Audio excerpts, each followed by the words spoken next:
好多家長成日都問我哋咧嘅蛋糕，海綿蛋糕有邊幾款喎？咁我而家咧就逐一同大家介紹下先。咁第一款咧，我哋就用咗無糖乳酪嚟整啦，佢都係無麩質嘅。咁佢食落去咧，其實都好鬆軟嘅喎，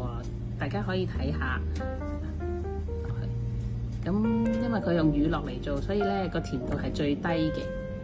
咁另外一款咧就係我哋用咗香蕉嘅天然甜味嚟做，同樣都係無麩質嘅喎。嗱，你可以睇下啦。咁呢個蛋糕咧都一樣係好鬆軟㗎，而且咧 BB 都可以食得嘅。咁另外第三款咧，我哋用咗以色列嘅有機椰棗去做嘅。咁我哋完全咧就用咗椰棗嚟代替糖啦，去做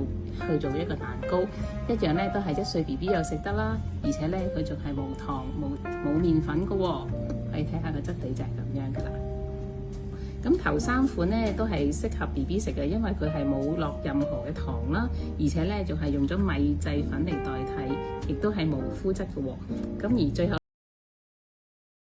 呢款咧就係接近我哋平時食嘅海綿蛋糕，不過我哋用咗低升糖蔗糖去做嘅，